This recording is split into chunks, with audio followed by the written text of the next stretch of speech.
Hey guys, welcome back to a brand new video. Today we're going to be looking at My Story Animated. This girl has been hiding from her parents for years until her sisters found out. Let's watch it. Have you ever been in a dilemma and you're willing to do anything, just anything, to come out of it? Well, welcome to my life, where confusion is the order of the day. Confusion. I would like you to call me Dawn. My real name, though, is the only secret I'll be keeping away from you, as I really need your advice. How can you help? First, like this video and hit subscribe. No. That way, even if you don't have any advice for me, the tiny voice in your head will tell you that you still helped. Okay, let's go. My parents are from Bangladesh, but I was born in Miami. They moved to America for the sake of father's business. Parents from Bangladesh and she born in Miami. My look at sisters her and I skin. weren't allowed to step out of the house, just like that. Plus, we were homeschooled. My father used to tell us, "I don't want you girls mixing with them Americans and forgetting your roots." I used to think he was racist or something. I never had my privacy.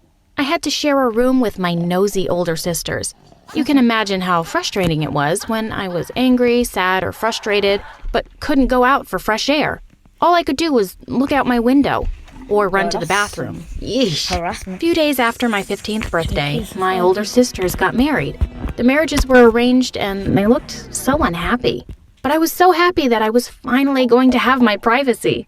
I used to think arranged marriages worked by having men line up in front of you, but my sisters' experiences proved otherwise. I didn't care anyway. After my sister's wedding, I was no longer homeschooled and I was finally allowed to go to school like normal people.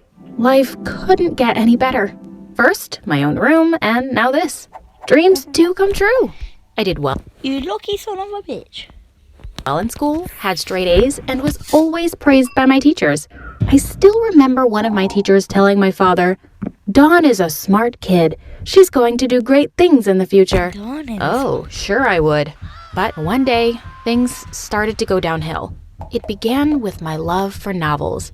I loved reading them and could stick my nose between them daily. I wasn't particularly into Well, romance novels, who but loves to whatever fucking genre I read them? chose, there was a touch of romance in it, and so I became obsessed. I started visiting the local library and taking out many books at a time.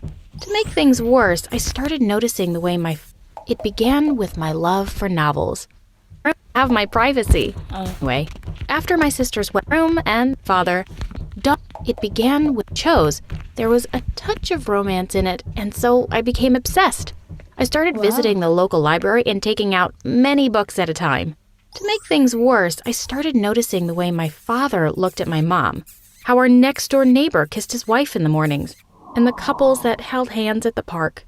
It was like I was surrounded by love, but it didn't want to come near me. Then, Jake happened. He was a new student in my class and super cute. I tried to talk to him many times, but he always had girls swooning over him. But fate smiled on me. It was after school, and I was at the local library when Jake entered. Our eyes met, and he smiled. My heart melted. Did he just smile at me? He walked over to me and said, "Hi, Dawn. I was hoping to find you here." "What? How?" I stammered. He told me he had been wanting to talk to me, but never got the chance to. And when he asked me if we could go for a walk in the park, I didn't think twice, and I agreed. I didn't. "Why were you looking for me?" I asked when we got to the park. "I would like you to be my date for the school dance. Someone told me I could find you in the library."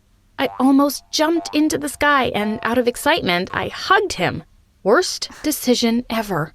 Seconds after the hug, I heard my name and turned. It was my father. He looked angry, and he charged towards us. He seized Jake by the collar and warned him to stay away from me.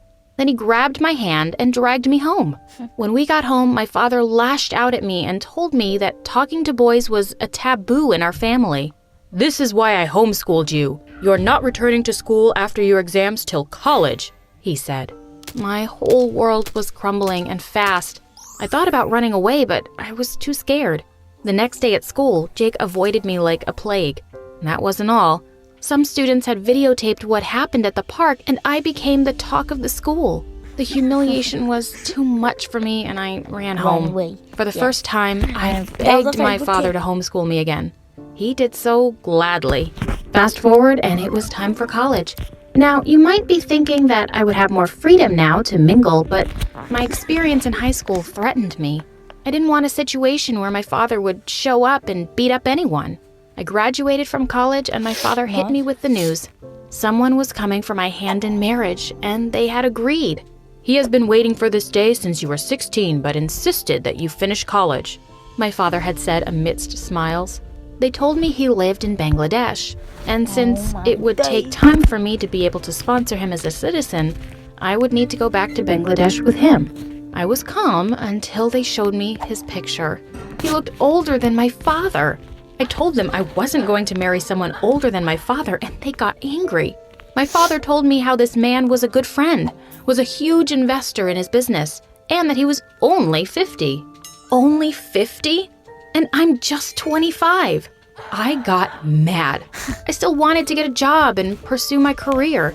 I still wanted to travel the world and find myself. And I also wanted to find love. I remembered when my mother used to say that if I squinted my eyes while looking at the sky, I would see my soulmate's name beside mine. I tried it, but all I saw was pollution. I had always seen myself sneaking onto the roof of a tall building with the man of my dreams every night. We would always look at the sky and talk about the entire universe. We had even gone shopping and mountain climbing 1,000,000 times in my head. I even named him Jake. Have you ever wanted something for so long and then you begin to crave it? And if you don't have it, your body aches from restlessness. Whatever it was, this 50-year-old rich Bangladeshi can't give it to me. My older sisters were invited to talk to me, and they told me how I was dumb, ungrateful, and undeserving of the privileges I got. I started feeling guilty, and I agreed to the marriage. The preparation started, and I was forced to talk on the phone with my husband-to-be every day. I also found out that he had a son my age who would be coming with him as well for the wedding. Oh, great. How much more humiliating can this get anyway? Every pebble of hope I had left of finding love on my own or meeting my Jake was vanishing. It was like the clock in my head was ticking and I was running out of time. My wedding was less than a month away. Even if I found someone, what would I do?